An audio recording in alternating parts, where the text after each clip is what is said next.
Central City On Demand. Welcome back to Central City On Demand. I'm RJ Stott.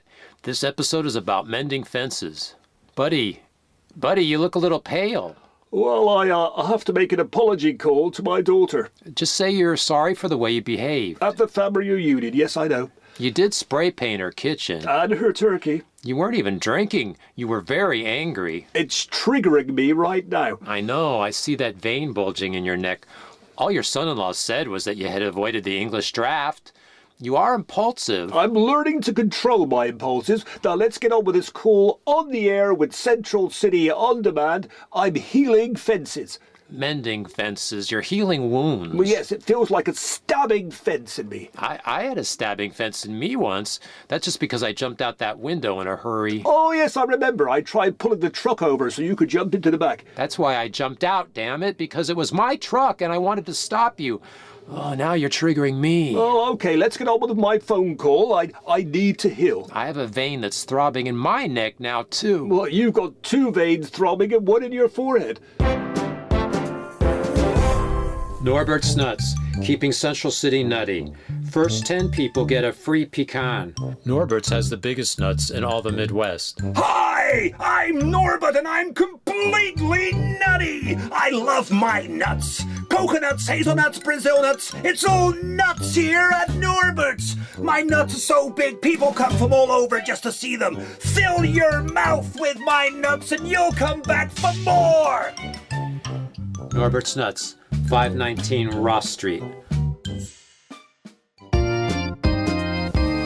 Well, let's get to it, buddy. Let's make this call. Oh, okay. I'm not looking forward to this, RJ. Hello? Hello, Father. Oh, Peggy, how did you know it was me? Oh, God. I'm using RJ's phone. Uh-huh. Oh, well, I'm just calling to say I'm really sorry for spray painting the turkey and ruining Thanksgiving. It took you way too long to call to apologize. Well, time flies here in Central City, Peggy, and, me and RJ have both been busy. We're actually doing a podcast now for our community service. We're making amends. Oh, well, I put you on the air. This is on the air. You put me on the air? I don't want to be on the air, Dad. You're not welcome in our home anymore. And we put barbed wire up just to emphasize how unwelcome you are now. Oh, well, I'm thinking of having a barbecue at RJ's house next week. Maybe you'd like to come. I think I heard a click there, buddy. I don't think she's on the phone anymore. Oh, well, I think that went well, don't you? Mm-hmm. It's time to visit one of Central City's unique businesses. Here we are at the Cryonics facility. This is the place where you got a part-time job.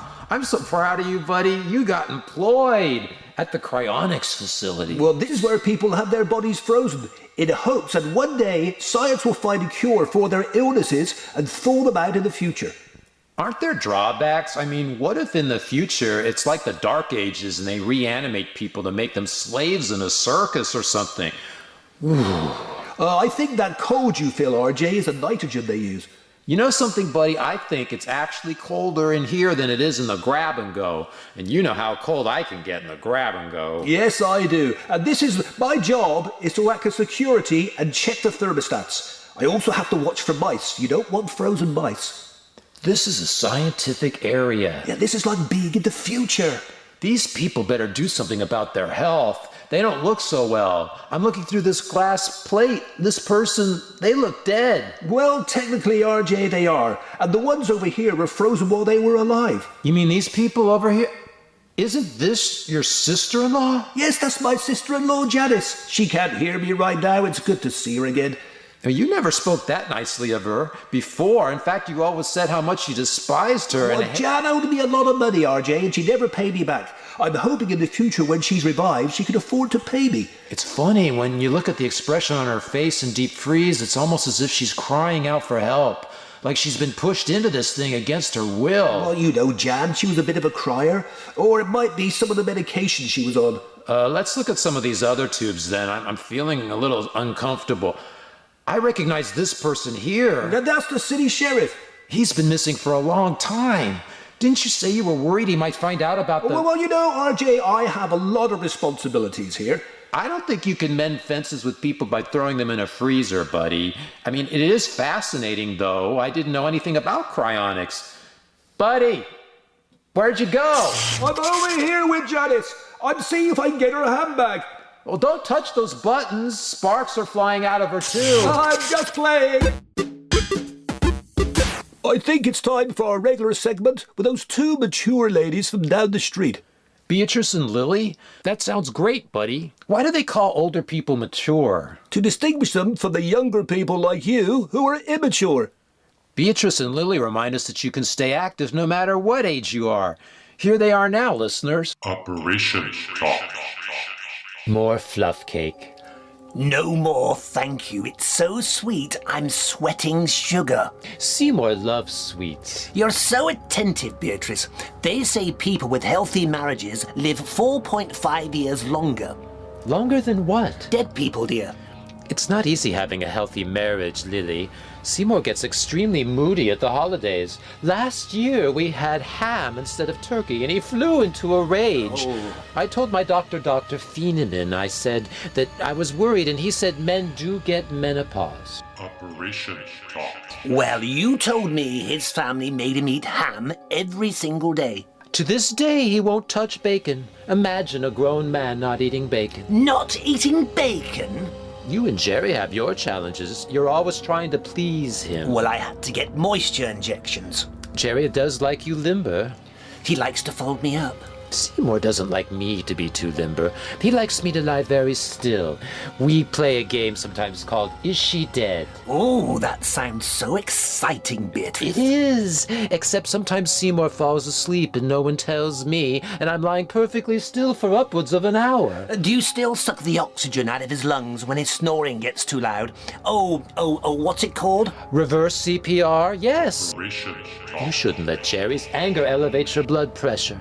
I have high blood pressure and it's very dangerous. Well, that's why I'm taking Flonium. I think you're addicted to it. I am not addicted. I can see the pills sticking out of your pocket, Lily. Well, I better take one right now. No, you mustn't. I'm feeling my pressure rising. No, they're not mints. Give me that. Oh. Give it to me. No. Don't. No. Operation Talk. Thank you to Beatrice and Lily, older women who really have it going on. You should try mending fences with some of your ex-wives. You've had 8 of them. Some people say 9. The one in high school wasn't legal. She didn't count. Well, she was much older than I was. She was your math teacher. Well, she was close to retirement, and I thought all that money and we could enjoy our lives together. Your first real marriage was when you were 19. That one was short. Well, we got divorced at the reception. So many marriages. Another one was to get your citizenship papers a second time. And another one was for charity. Another one is still on YouTube. Well, I don't want to talk about that one. Well, nobody that was there wants to. That bomb crater's still visible. All those wives, but now you're single. And now I'm trying to date. I don't think you should date, buddy, because you'd have to get married again, and you can't afford it. Your marriages get less and less opulent. Well, my last marriage was at the grab and go. We got married in the frozen pizza section. We gathered around all the customers. You needed witnesses, not like the witnesses that testified in court against us. Those were all my ex-wives. I'm jealous of you a little bit, I'll have to say, because I've never been married at all. I don't think anyone wants you, RJ. Do you remember all their names? Well, yes, there was Marjorie, and Dot 2, She hated being called Dot 2. and Lisa, and Kenesha, and Savon, and Fiancé. Fiancé. She was a lovely woman. She was the last one. She took everything you had. That's why you're living in an RV. Well, Fiancé is from Orchardtown. Oh, that's why you don't want to go over there. Well, I'm afraid I'll run into her, RJ. She never really got over you. After what happened with that plunger. Most of the skin on your face looks natural again. I know, I've lost that big round mark. Buddy, we got a new segment we're going to debut in this episode. I'm really excited. It's called Letterbox. That's right, all these people that have written us. I'm so excited to hear who's written us and what they said. Well, you never know really what people are going to want to know. It could be almost anything. Anything, let's look. There's one from Mario Garcia, In Orchardtown. and he wants to know what was the restraining order for. Oh, he means the one the city filed against you and I. Well, Mario, it was the first restraining order ever filed by an entire town against people. Well, I was completely surprised. I mean, who knew? I think the judge made it up at first, but it turns out it's legal. We were all shocked and saddened. I think the whole town must have been shocked and saddened, But grateful, ultimately. That's what they told us. that's what they told us. Oh, look, buddy, here's one from your sister. Oh, you mean Tabby? Tammy, right, Tammy Fontaine. Where the F is my effing money? Well, I think that's all the time we have for today. Thank you for tuning in from Central City On Demand. I'm Buddy Fontaine. And I'm RJ Stott. Central City on Demand. You've been listening to episode 4 of Central City On Demand. The episode was entitled Mending Fences. It was written by Mike Player with Mark Barnett and conceived by Mike Player. It was produced by What's That Productions. Mark Barnett was Buddy Fontaine and Mike Player was RJ Stott. Star Aarons was Peggy. Original music provided by Jay Bodley and vocals by Jackie Bowe. Visit our website, centralcityondemand.com, for video and other extras. There you'll find links to all our social media where we urge you to subscribe and to follow us. There's also a link to our Patreon page where you can support the podcast. Please donate anything you can to keep us going. $1, gym equipment, 50,000 yen. We appreciate your support. What's your verdict? Should Buddy and RJ get off of probation and be let back into town?